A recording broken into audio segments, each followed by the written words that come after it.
thewellnesscouch.com, streaming wellness into your lives. This is Up for a Chat with Cyndi O'Meara, Carren Smith, and Kim Morrison.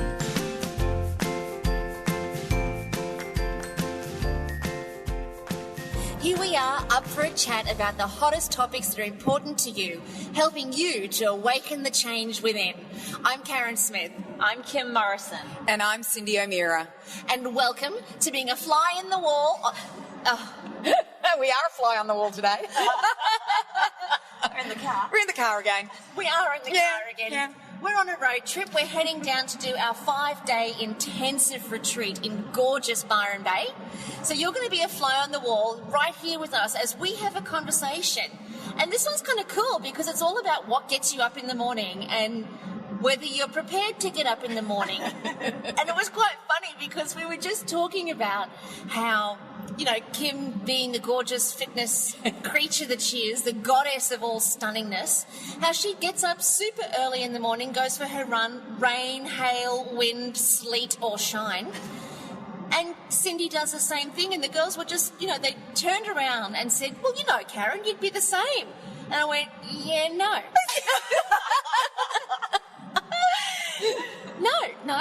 Not quite that way at all for me. No, quite the opposite in actual point of fact. I prefer to keep snugged up warm underneath my doona. And, you know, but then I made a comment about the fact the thing that actually gets me up in the morning is my work. And I think I confessed to being a workaholic or an addict. And then we all just said, hi, I'm Carren Smith, and I haven't worked for 24 minutes. So this is what's prompted our podcast with you today, because we want to know, like, we want to really explore what is the juice that wakes a person up in the morning, and what's the non-juice that keeps a person like me wanting to stay in bed. So over to one of you girls, because, you know, really, I think you guys are the ones that are so inspired to get up early and get your day started, and you know, you do it day in, day out. Go there. Tell us all about what makes that. I think what really got me into the habit of getting up early in the morning, or really made me not complain about getting up, in all honesty, Kaz, happened once I had children. Because there was nothing that... there was no one else to get up to that child who was crying, and as my husband would so beautifully say, well, you're the milk truck. It's you that they need, so I might as well not get up. But in all seriousness, sometimes when you're getting up 3, 4, sometimes even 5 times a night, and all of a sudden I remember having this epiphany at about 4 o'clock one morning. Taylor was about 14 weeks old, and I remember thinking, I'm never going to sleep a full night again. I might as well just get used to the fact that I'm going to be tired for the rest of my life, so rather than fight it, I might as well just get up and get into the day. And I do really vividly remember that at 14 weeks of age, thinking, there's no point complaining, I just have to get up. Mate, I'll tell you, if I thought that to myself, if there was ever a day that I thought I'm going to be tired for the rest of my life, I would put a sign on my back and say, shoot me now. Yeah, but let's put this to her. Let's say her puppy dogs were sick and up 5 times in the night. Yeah, no, that's without saying. See, so it's same. Same. So there is a real big pull as to why you get up. And I think what I've done is just transferred that into my work and my running and my exercise. It just is. What about you, Cyndi?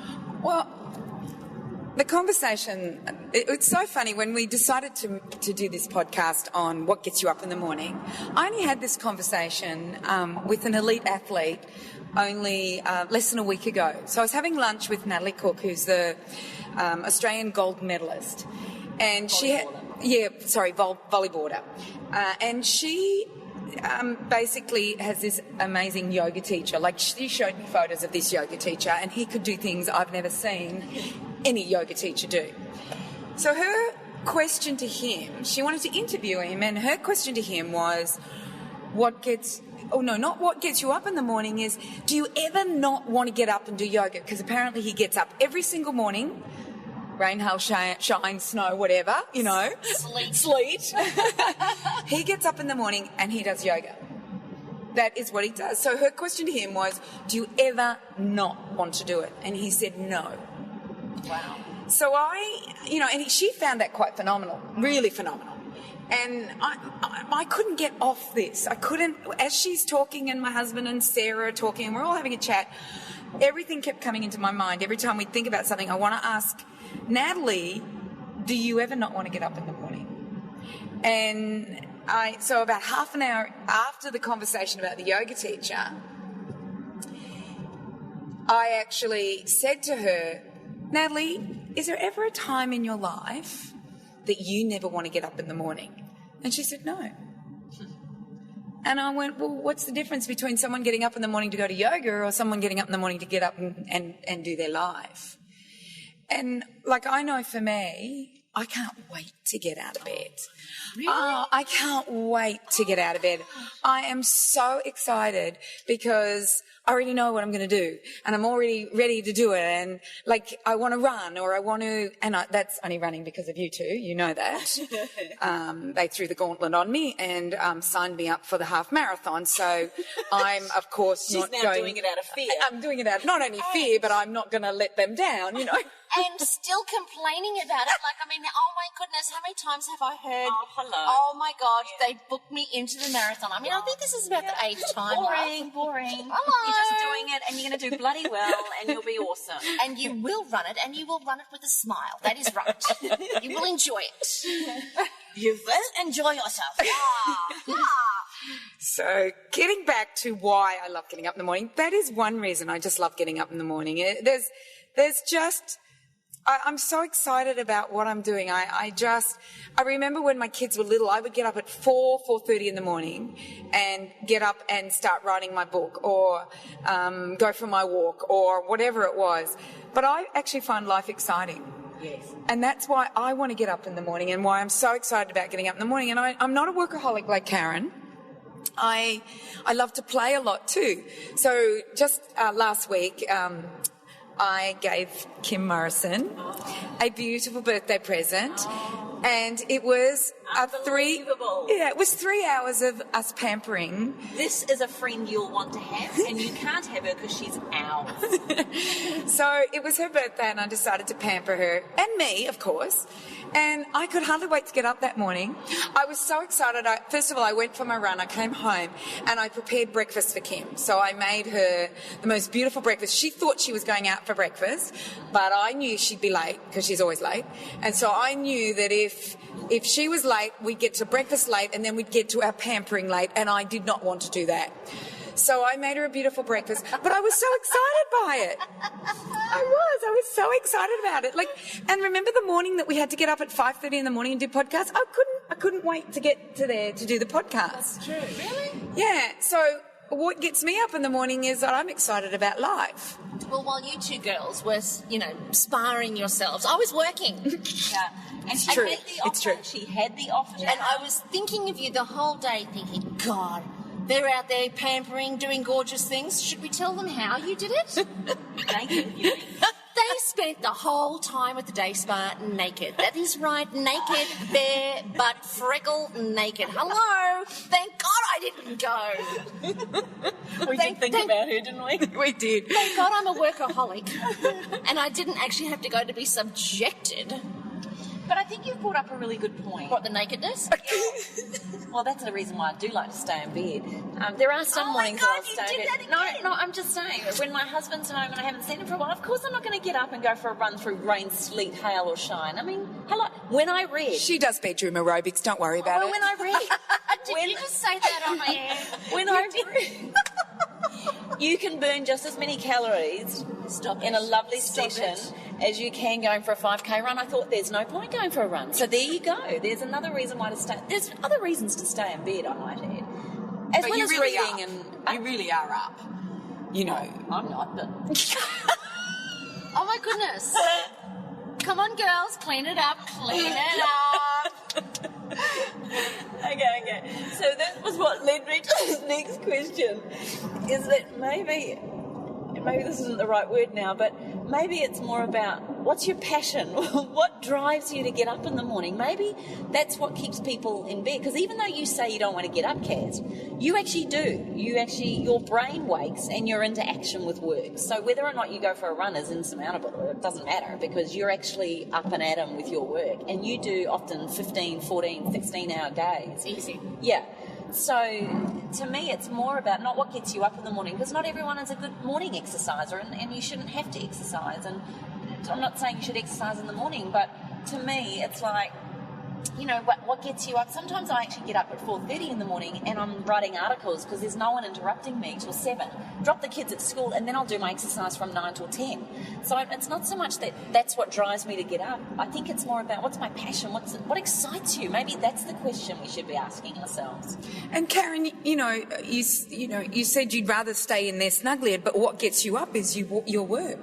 That is true. I'm actually just reliving the last, specifically the last 5 weeks, and I've had an extreme 5 weeks where I've created online training programs, and it's been huge. And it is, I do lie in bed all snuggled up with my dinners and my pillows, but then the next thing I'll think of is, oh my God, I've got to send that email, or I've got to have this structure created, or I've got to get on and do some filming, or I've got to go and meet with a producer or whatever. And within seconds, I'm up, I'm in the shower, I'm done, and I don't waste a second. Throughout the course of my day, I move very swiftly through everything throughout the course of the day. Come 5 o'clock, Matt gets home, and I have my office at home.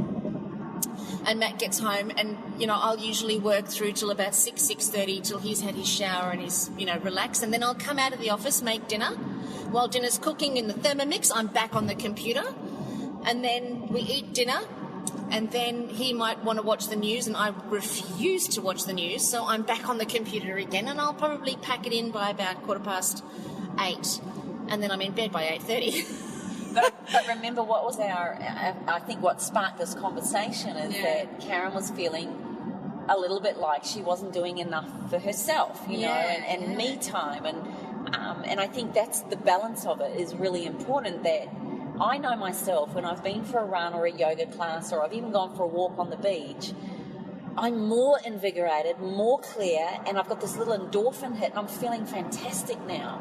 So sometimes that getting out the door is the struggle, but in fact for me, I work better when I do it. So, well, do you know what I actually find? And I'm thrilled that you've actually said that, because I think it was just a couple of days ago when I really started to feel that I'd hurt my back.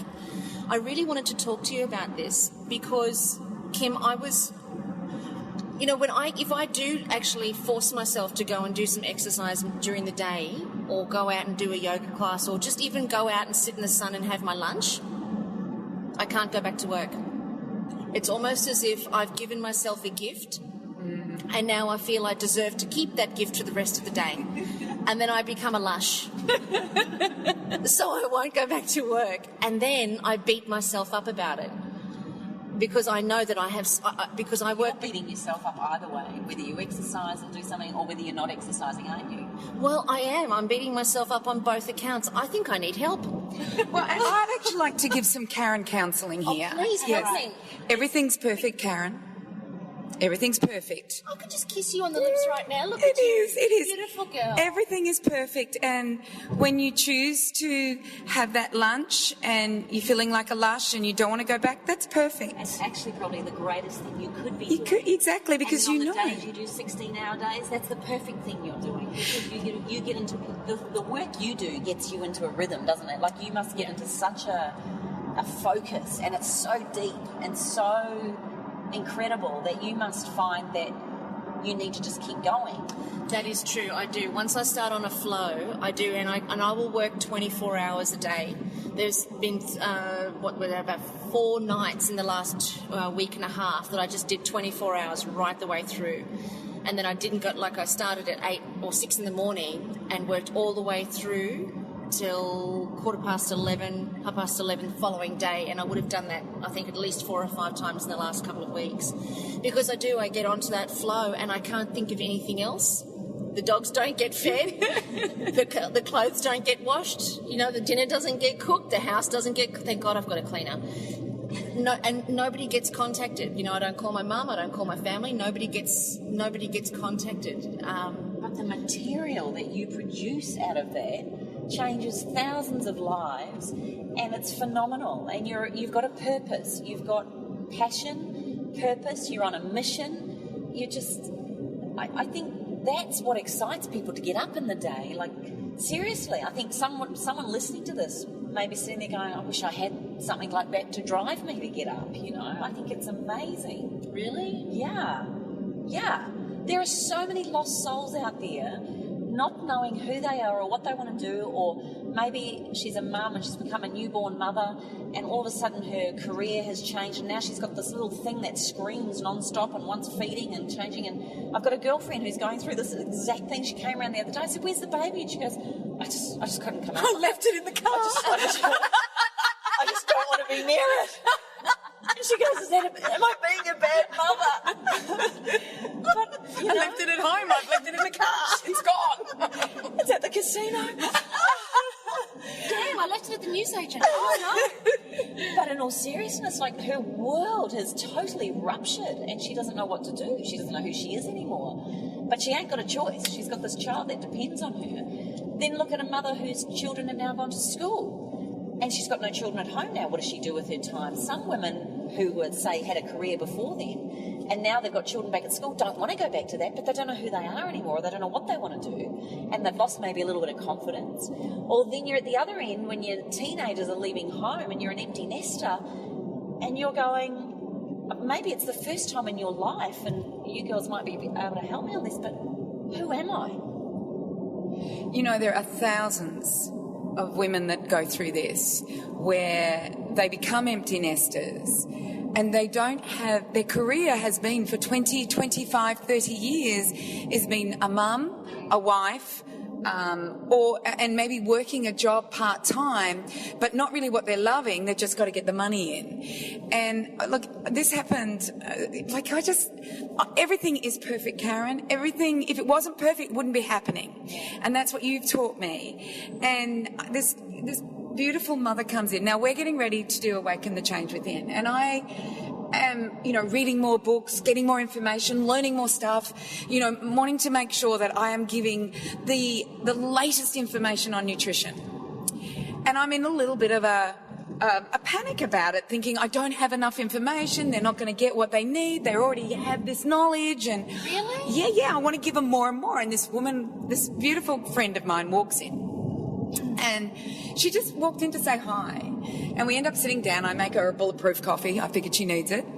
So I make her a bulletproof coffee. And what's amazing is that I just get into this conversation with her where she says, the kids are nearly finished school. I've got 2 at boarding school. I haven't got my young boy much longer. My husband works away all the time.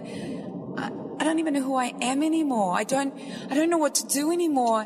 I get anxious at 4 o'clock in the morning. I'm putting on this belly weight. And all of a sudden I'm looking at her going, you need to come to Awaken the Change Within. You need to hear from Carren, Kim and I how much, if we change our diet and we change our way of thinking and we just have something to do in the morning. And all of a sudden I calm down about what I need to teach the 5 people, the 5 days, during that 5 days. What is it that I'm teaching? I'm actually teaching exactly what we have, what we do, what excites us in the morning, what gets us up.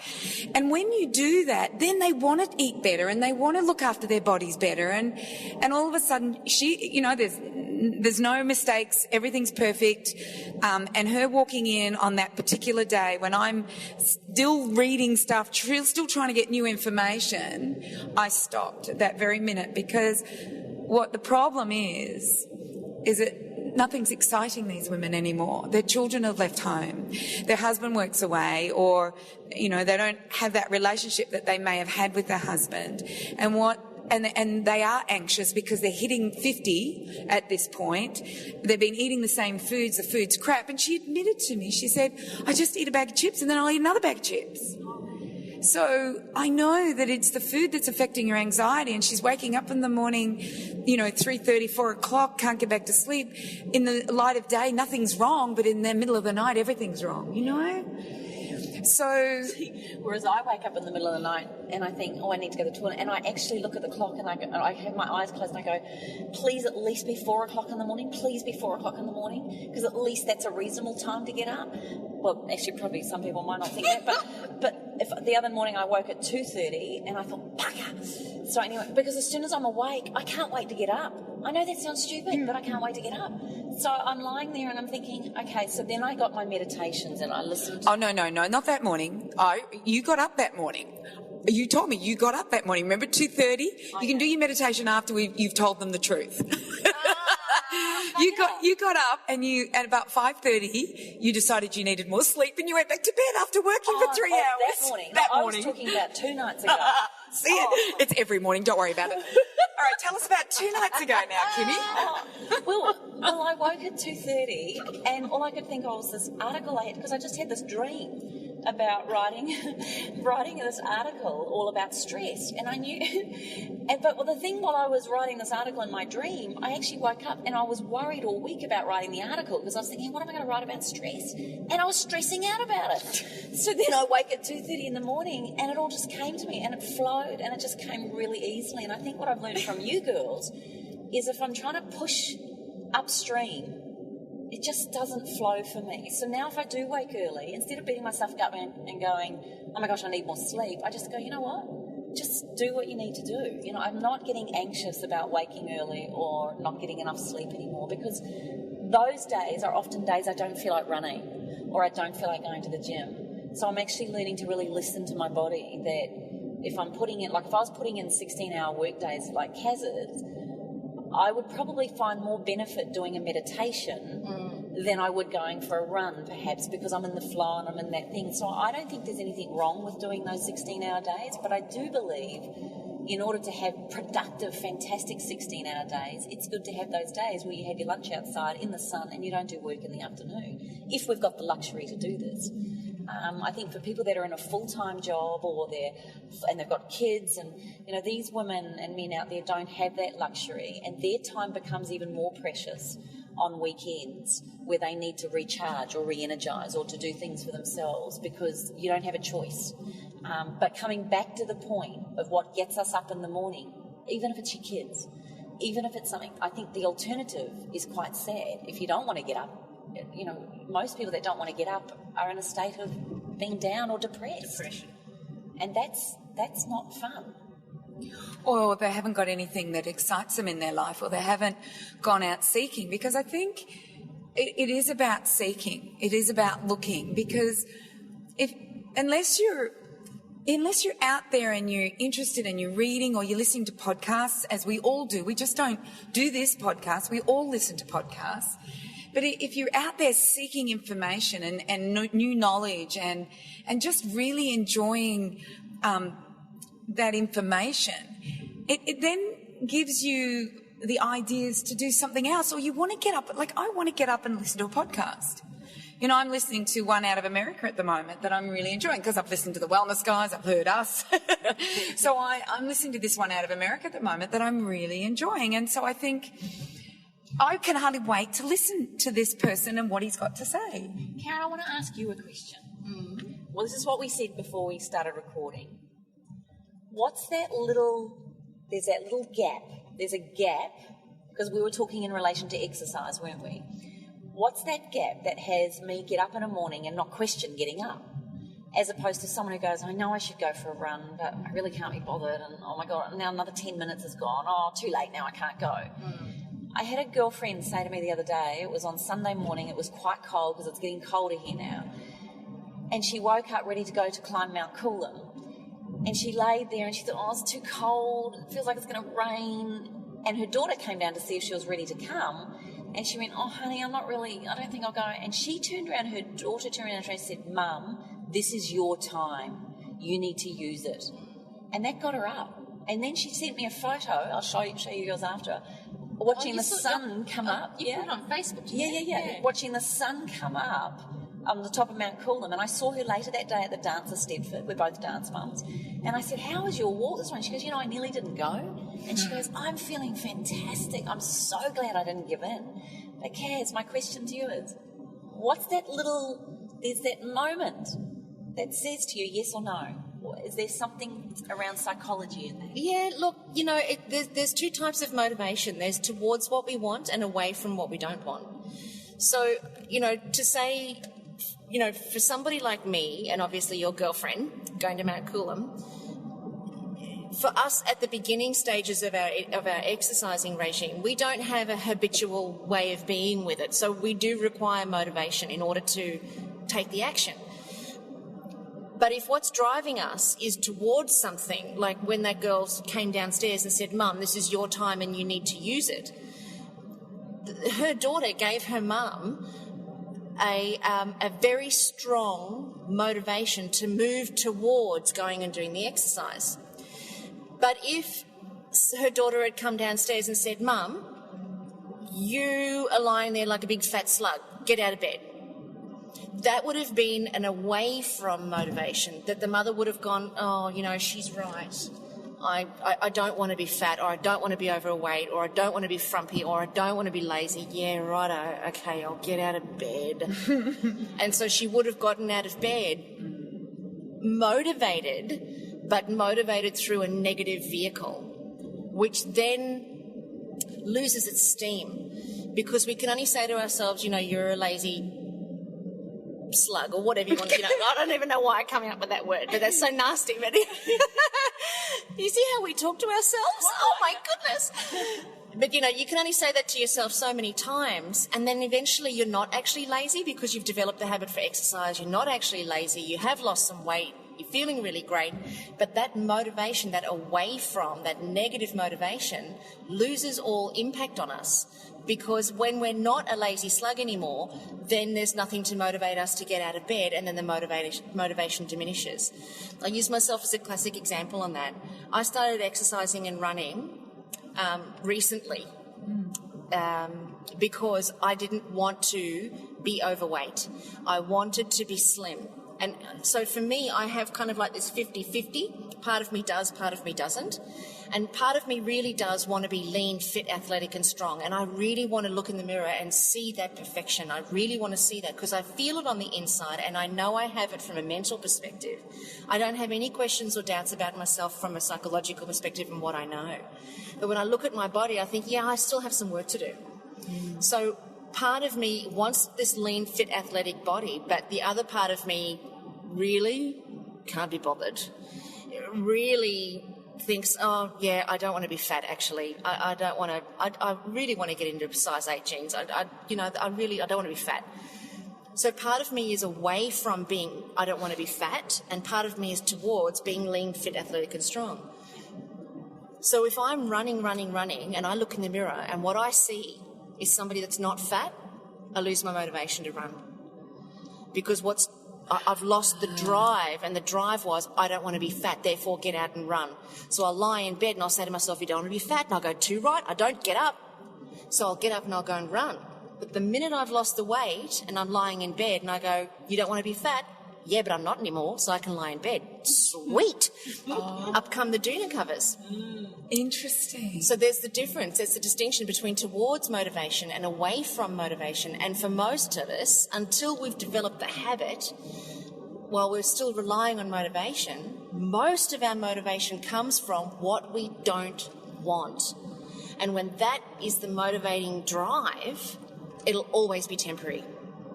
Because once we've got what we don't want, so once we're not fat anymore, or once we're not lazy anymore, then the motivation's gone. Is that why so many people on The Biggest Loser, or you know, not just them, but people that lose a lot of weight, then often gain weight and some? Big time. Yeah. Absolutely, because what's driving them is a desire not to be fat. Instead, if we can create a toward motivation that is stronger than not wanting to be fat, but for most of it's most women, it's very difficult to find a motivation bigger than I don't want to be fat. But if we can find a motivation bigger than I don't want to be fat, that's toward what we want, like I want to run the marathon. If that's big enough for you, or I want to be lean, fit, athletic and strong. If that's big enough, if we can find a motivation that's big enough, that's toward what we want, then that motivation continues. It's always there, because lean, fit, athletic and strong is something that requires maintenance. So you'll always be motivated to get up, because you'll think to yourself, I want to be lean, fit, athletic and strong. Am I? Yes, I am. So I want to maintain that. I want to continue to be lean, fit, athletic and strong. Bring it on. Let me get up. And that is exactly how I think. And I think what you're saying is, if I really look at it, often we teach what we need to do or learn the most. I think it's interesting what the three of us all do. But I teach people how to look after themselves and to be fit and healthy. Now, if I wasn't living what I was doing, that motivates me, because I can't not walk the talk. Do you know what I mean? So I have a question actually about that. So why do some people have a motivation that is toward a positive versus someone who has a motivation that is away from a negative? So versus I don't want to be fat, or versus I want to be fit and healthy. So I'm thinking about how I think. And mine is always towards something, not to get away from something. Mine's always, this is what I want, so I work towards that rather than... So why does somebody else, like you, Carren, what is that? Is that nature, nurture? Is it what we've learned? Is it... Personalities? How the hell does that happen? Yeah, it's childhood upbringing. It's experiences. And... this motivation toward and away from motivation shows up in every area of our life. If you look in the context of your relationships, if you look in the context of your health, context of your finances, the context of all the different areas of your life, you're going to have toward and away from motivators in every area of our lives.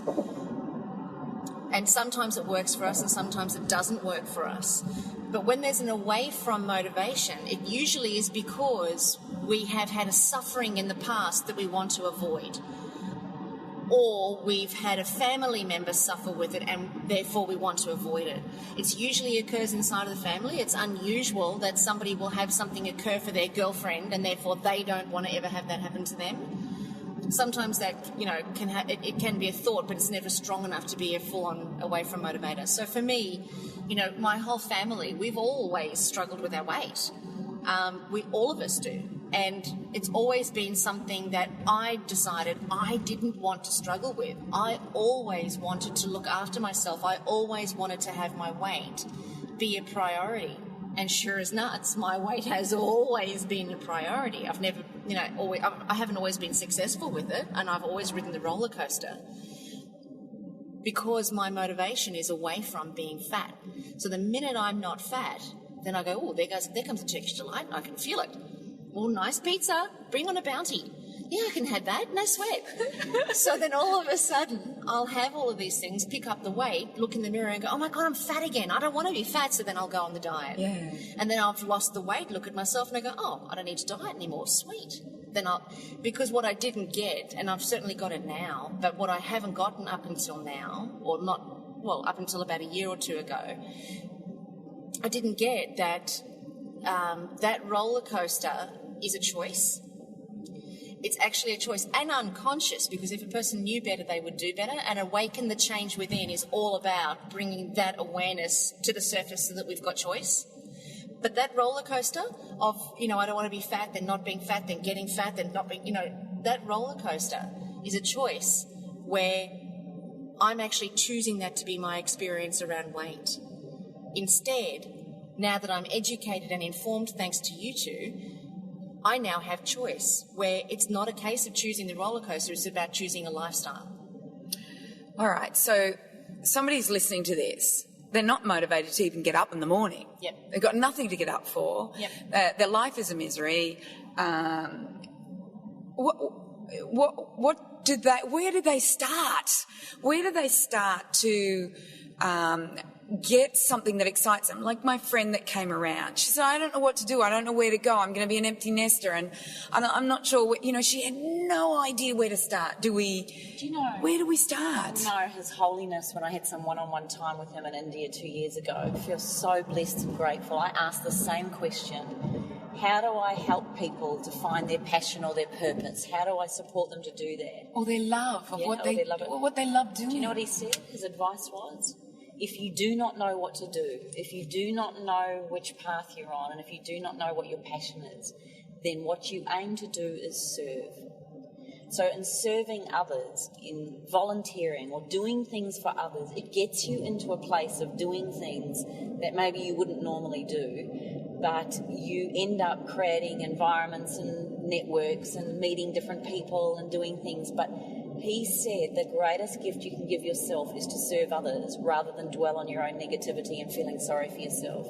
So it might be to get yourself up and motivated to do exercise in the morning. You might speak to a personal trainer and say, I'd really like to support you in your group. So shall I bring the towel? Shall I bring things? Shall I do things? And you might want to do it that way. Or it might be serving in the tuck shop at the kids' school. Or it might be, I don't know. At the local Lifeline. At the Lifeline. Yeah, like doing something like or helping at the church or whatever it is that drive, he said the most crucial thing is that you find something in someone to serve, and that takes the emphasis off yourself in order to think of others.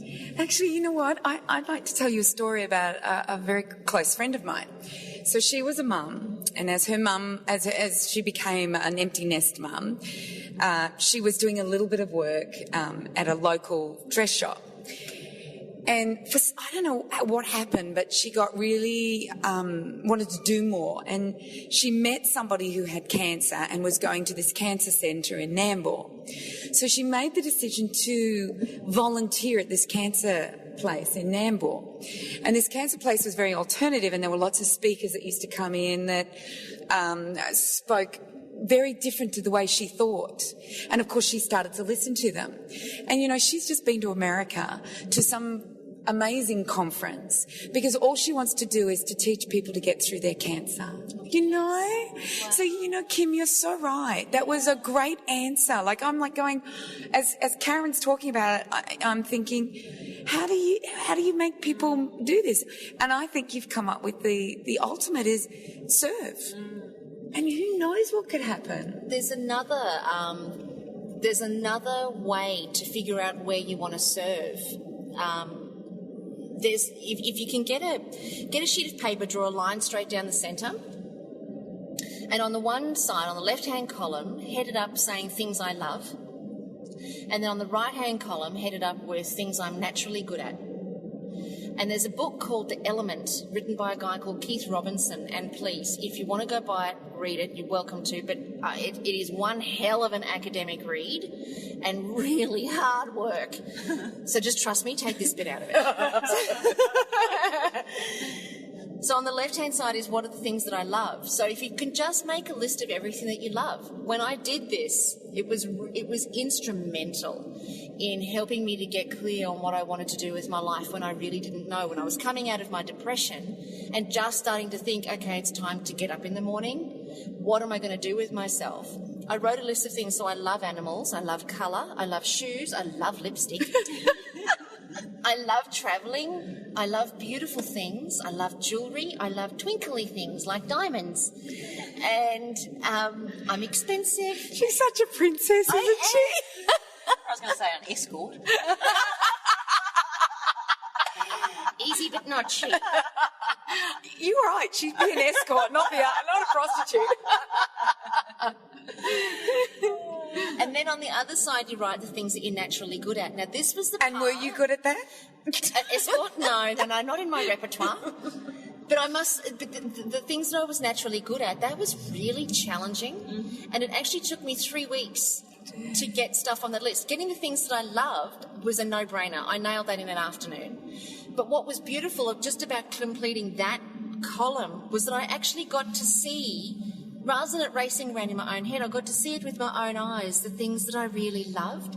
And there I was coaching real estate agents because I didn't know what else to do. And I did not have coaching real estate agents on the things that I loved. Wow. I didn't have it on there. I had fun, pretty girly things on there. And I had helping people on that list. But it wasn't in the context that I was working at the time. And then when it finally got the list of the things that I was naturally good at, I only had 3 or 4 things on there, because I don't think we ever extrapolate on the things that we're naturally good at. So I had on there, I was naturally good at communicating, because I think I think I get that from my mum. So naturally good, I'm good at talking, good at writing. Do you think she's good at talking? She doesn't say much. No. But when she does speak, some pearls. Yeah, there is some pearls. I'll have you be nice. I'll have you be nice right now. She can talk. I've watched her for 5 days talk, actually. Stop it. You are. You're good at talking. I agree. I would have put that first on the list. It was. You're a great communicator. Oh, it was number 1. It was first. Yes, it was. That's right. Mm-hmm. Sorry. I'm sorry we interrupted. I just couldn't help it. No, how could you might have resist? noticed all 3 of us are great talkers. In fact, we're all got mine for airtime. Me now. All right, finish that second side. We're on the right-hand side. Well, anywho, let us not dwell on the moment. But anyway, I think if you can get clear on what you love and what you're naturally good at, and then you find a way to marry the 2 columns. So I thought, okay, I'm a great communicator, and I also had on the things that I loved. I actually love technology since I bought all my Apple stuff. So I started thinking about how I could marry my communication with technology. And I started thinking about writing websites for people. And oh, my goodness, when I explored that, it bored the hell out of me. Mm-hmm. So that was not my vehicle. Then I thought about communicating in animals. So I started working with the guide dogs, because I wanted to be able to promote, raising funds for guide dogs. See, that's serving. Loved it. Serving, again. Serving. Wow. Totally in service. Yeah. So when you can marry one column with the other and look in the context of how can I be of service, you nail it. You absolutely nail it, because out of that springs other opportunities, as Kim said, other opportunities, networks, people that you meet, and then that launches you to the next step and the next step and the next step, and before you know it, you're working 16 hours a day and getting out of bed simply because you have to write an article. I had a pearler come to my brain just that minute, in that when we do serve and we do find new things to do or new networks, then we're on the move.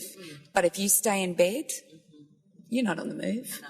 You're never going to get anywhere. So there's no point in staying in bed. So the best thing you can do is get up. Yeah. And someone gave me the analogy one day that, if you're standing at the train station, you can stand there and you can see the trains coming and going, and you can watch them and you can look at them, or you can decide, you know what, I'm going to stop watching them and I'm actually going to get on the train. I'm actually going to get on the train and I'm going to be a part of this and move somewhere. And I think you're absolutely right. And even in the darkest hour of running my 24-hour races, and this is where I really truly got to meet me, was at those darkest hours, or perhaps when we're most challenged. Hang on, I'm being told where to drive. Am I right? You're doing well. Okay, You're doing well, darling. I thought you were telling her to stop. No, because it is... Sorry, guys, we're just having a little conversation here about the road rules here. It's just a really tricky road. That was all. All right, keep going. I managed it fine. You did really well. Hello. I was very proud of you. Hello. Okay. Anyway, but I remember thinking at, 4 o'clock in the morning, and my body just wanted to sleep and rest, and I just couldn't go. I'm just using this as a metaphor. Yeah. That I just wanted to quit, and my brain was saying, for God's sake, this is ridiculous, it's stupid, what do you want to get up for anyway, why do you keep on rank, why are you doing this sort of thing? But I had dear Cliffy Young come into me, and he looked at me and he goes, well, you can sit here in your pity party and think that life sucks and it's hard and it hurts. He goes, tell me anyone in life who doesn't feel this at some point. Or you can actually get up and use one step at a time, one foot in front of the other, and actually get on the track and at least be moving. And I think that's the key. Is to constantly, if you don't know what it is you want to do, or you don't know what you want to get up for, then at least get up and do something. Even if it's running a bath or pampering yourself or doing something that's nurturing for you. I think the key to it is to never get or to not allow yourself to wallow in the self-pity that you've got nothing to do or there's nothing worth living for. Or I mean, I'm not denying that that's how we feel sometimes. I appreciate that there's moments we feel like that. But for me, I don't personally like feeling like that. And you know, Kaz, you were saying before that it's about, you know, it's childhood, it's experiences, it's upbringing, but I also think we're born with a certain personality type or a certain persona that comes into this world regardless, you know, and they say 60% of us is already set when we come into the world, and then it's circumstances, upbringing, parenting and all that that can alter us, but who we are. And so you've got to remember that half of the world is the glass half full, and the other half is the glass half empty. So it's not necessarily that they're negative people, but they're going to look at this is the hard part, or this is too, you know, there's a problem with this. Look at the reasons why they can't make things work. That's right. Yeah. And I don't think that's a negative, but you've got to find, like what Kaz was saying, if that's your case, then you're going to have to find something to move towards rather than away from. I think we've got to find out what's our motivator, how do we talk to ourselves, and therefore what's going to be my language in order to get me up. So for me, not being fat is not a motivator for me. No. It's not a motivator. No, it wasn't a motivator for me. Mine being is... fit and healthy yes, is a motivator for me. Which you're always striving for, because you can never find perfection. No. You know, like I find I'm always striving for a better health, better body, better skin, better everything is what I'm always striving for. I never go, oh, I got to get rid of that fat. It's how can I make my body better? Like what I did 18 months ago, you know, my body wasn't doing what it needed to do. I had aches and pains. I was slowly putting on weight, and I just went, well, what is it that I need to do in order to make changes? And I had to do something drastic. And we did it, you know, we did the 4-phase fat elimination HCG protocol. I eliminated everything and I got it. So, you know, I've got a lot of ahas actually this last hour. I'm really getting some ahas because I didn't realise that that's the way you think. I had no idea. It's the way I've always thought, is to go to the positive rather than to move away from something I didn't like. I always go to something I want or I like. But I think the challenge for those of us who have lived a life of being overweight, I think that's the challenge, because when you are overweight, and especially when you've been significantly overweight or significantly depressed or significantly, you know, in a state that's not optimal, your whole intention is to avoid that with the plague. You know, like with everything that you've got, you want to avoid those circumstances. Yeah. Because the cost of experiencing life that way is way more. And, you know, the interesting thing is when you've been overweight all your life or you've been depressed for a long time, you lose the frame of reference of what else is possible. Mm-hmm. So it's not even like you can say, I want to be skinny, because you don't actually have a frame of reference of being skinny. Somebody who's been overweight for a long period of time has got no idea about what being slim could possibly feel like. So they can't really say, I want to be slim and mean it. What they're ultimately saying is, I don't want to be this anymore. Mm. So they're wanting to avoid what they've currently got or what they're currently experiencing, but they have no frame of reference for that future them, you know, which is where the challenge lies, because most of that motivation happens on a very unconscious level. So when it happens unconsciously, we're not aware that that's the conversation that's driving our behaviour. We just are being driven by that behaviour and responding to it, thinking that's who we are. But now we're conscious. Well, now we are. And, you know, and people that are listening to this are now conscious. Whereas it's funny, you know, I'm getting so many ahas today, and I'm hoping people who are listening to this are also getting it and understanding why maybe they keep not wanting to get up in the morning or failing at what they're doing because of their motivation. But now that we're conscious of that, we can actually make conscious decisions and know exactly what to do. That's right. Sorry, Kim. No, sorry, darling. I was just going to say, and that in itself creates the ripple effect. And I think that's a motivator for me, is to be a role model to my children. That's a motivator to get me up. I want my children to be healthy and active and fit and strong and all of those things. But I also want them to have drive and passion and excitement about what life has got on offer.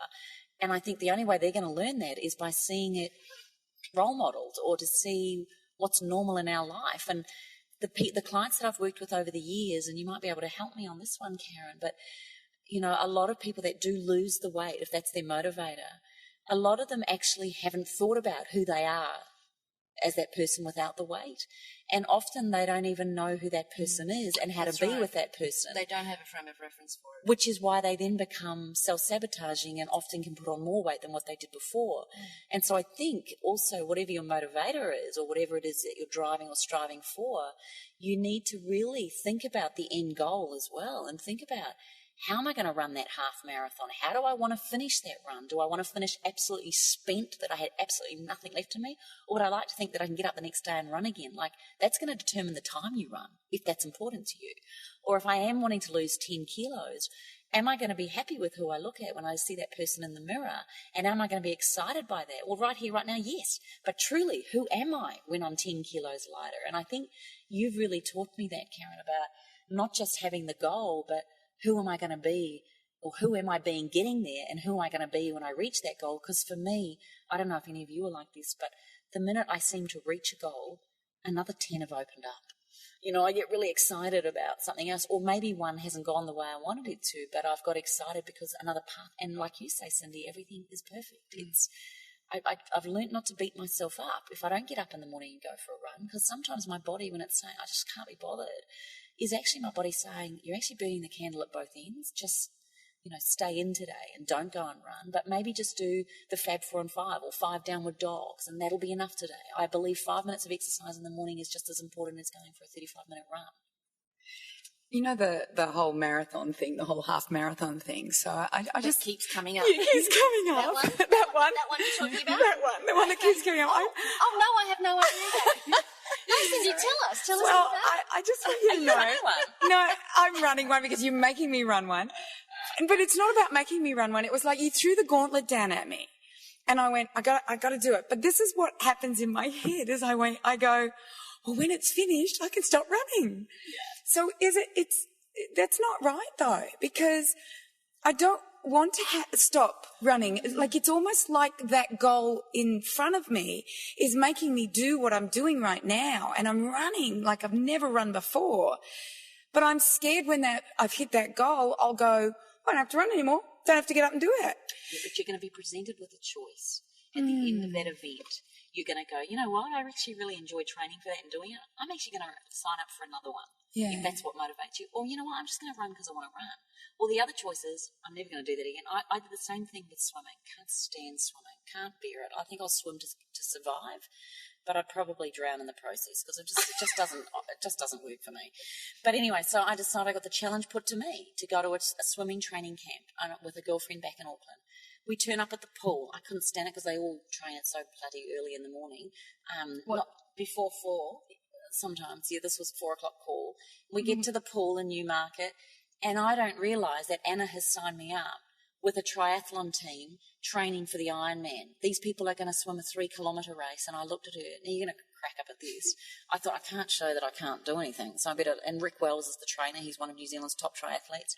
He goes, can you swim? And I went, yeah, no worries, yeah. So I put my goggles on, trying to look the part. I dive in, goggles on, but my eyes are closed.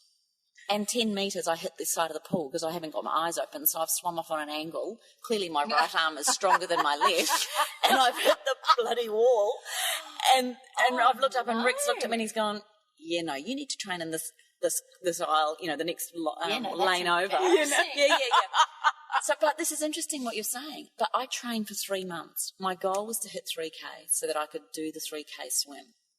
So I swim for 3 months non-stop, 4 or 5 times a week with Anna every day. Hated every minute of it.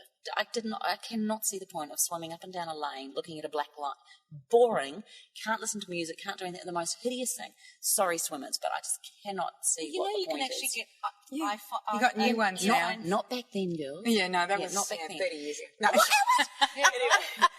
Anyway, so the day I do my 3K swim trial, I wasn't last out of the pool. I was second last out of the pool. So proud of myself, though, because I've never swum before in my life. Get out of the pool, high five Rick, and went, you won't see me again, mate. But I don't think that was a bad thing because it showed me that I could do it.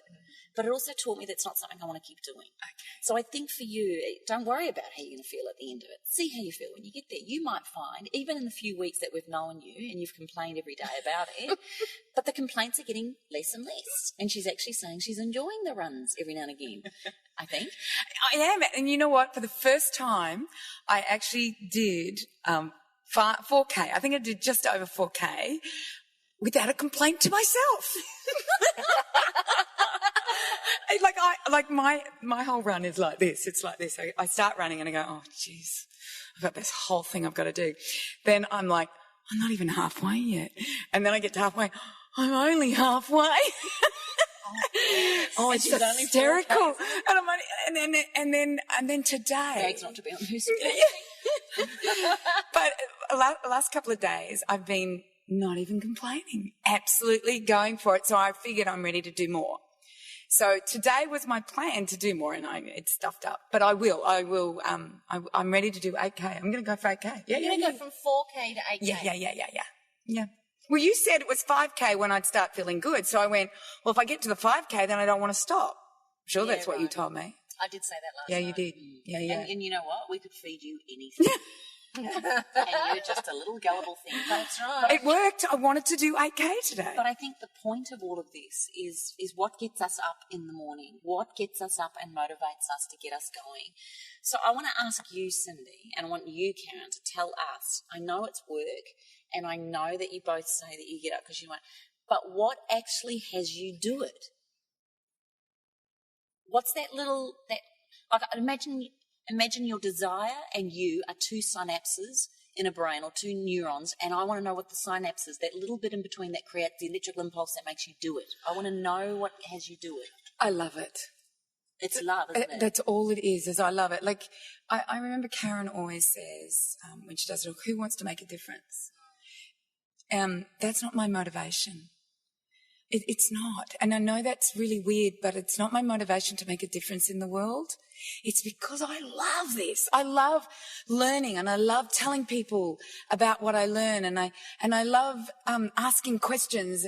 But my main motivation is because I love it, not because I want to make a difference in the world. And I don't know if that's selfish or what that is, but that's all I can be truthful about as far as that goes, is that this excites me to learn more about nutrition, to find out more. Like even our podcasts excite me because as our podcasts go, I go, I learn. This is our little brain trust. I learned so much. So I think my motivation is love, is pure love for what I do and what I'm doing right now. Carren, what about you?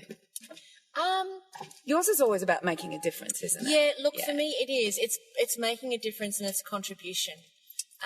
It's the meaning of life for me.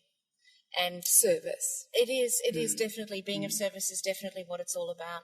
I think there are moments where I think, okay, it's time for me now to acknowledge that I've made my difference. Like when I do my 18-hour days or whatever, I think, I've made my difference. I've done my work. It's done. It's over.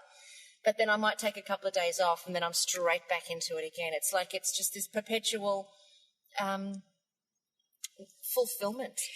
And Cyndi, I think you are not far from the truth in that it is an internal connection to something that you absolutely love. Because when you connect to that thing that you absolutely love, you're connecting back with yourself. And it's actually that we're all in pursuit of. And we just happen to find it through different vehicles. Everything that I do from the psychological perspective and the mindset perspective and the mind-body connection thing, it connects me back to me and has me fall more deeply in love with myself. It has me form more of an intimate relationship with myself, and it is that I believe all of humanity is in constant pursuit of, but we're looking for it through external gratification. So the yoga teacher who never failed to get up in the morning to do yoga, his love is yoga. For me, it's knowledge about nutrition. Yeah. For you, it's about knowledge about whatever you bloody do all the time, all your mind stuff. Like I listen to you and I go, huh? I'm like the dog that puts the head on the side when I listen to you. I'm like going, and I've got my tongue hanging out. For the next words. But it is. It's your love of that that subject. I'm going to call it a subject because it's all-encompassing what you always go looking at. Mine is my love of nutrition, and yours is your love of physical exercise. You always thrive on that, and the physical I love body. The challenge. What really pushes and motivates me is a challenge, but also role modelling. You know, and to give back. You know, it didn't occur to me that people were inspired by what I did. Like, I never thought about anybody when I was doing my ultramarathon running, except how hard it was, until the team at the end said, "You've just made us feel amazing." My running made them feel fantastic. My role modelling to my children, I mean, you know, I got a Mother's Day card, and the words that they both wrote was, "You're our greatest mentor." And I thought, wow, that is such a privilege and an honour. And, you know, we've all been graced with these incredible bodies, these incredible brains. And to me, we need to honour and respect the privilege just a little bit, you know, try and do it a little bit more. Don't take it for granted, you know. If you were diagnosed right here, right now, and you were told you only had 3 months to live, I guarantee you every single second of your life would mean something now. Why do we have to have such a big thing occur in order for us to appreciate the moment? Because of the whole half an hour I've lied in bed thinking, I can't be bothered getting up for going for a run, or it's cold, it's wet, I would have been back by now. That's what also gets me out of bed. I think, I don't want to go. And then I spent 5 minutes dilly-dallying around. I can go, I'll be 5 minutes, I'll be warm by now. Like, that's what I also do to myself. Like, why miss out? These precious seconds go by every moment. How can I get the most out of my day? How can I give back the most in my day? And what can I give to serve? And what can I do to actually support my family and those I love? Who can I be to be that support for them? That's what gets me. So let's summarise for people who are not getting up in the morning, because I think we've talked enough about... They won't be listening to this podcast. You don't think? Oh, no, I don't know. Yeah. I don't know. I reckon there's people out there like me. Oh, but we want to be like you when we grow up. Oh, my God, I want to be like you when I grow up.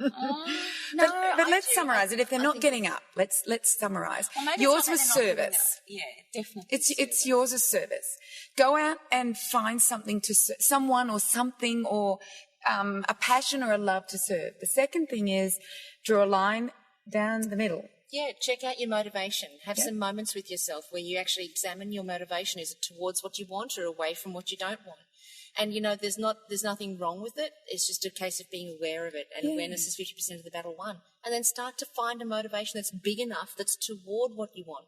Draw a line down the middle of a page, what you love on one side, what you're good at on the other, and find a way to marry the two and then go out and be in service. Do you think, though, just quickly on that, though, let's say someone is overweight and they are a little bit maybe depressed, and so they've written on one side that they have a love of, or if, you know, if they really ask themselves, they've got a love of health, but they're not doing much about it at the moment. They actually do love health. They wouldn't write on the other side that they're good at running if they're not good at running.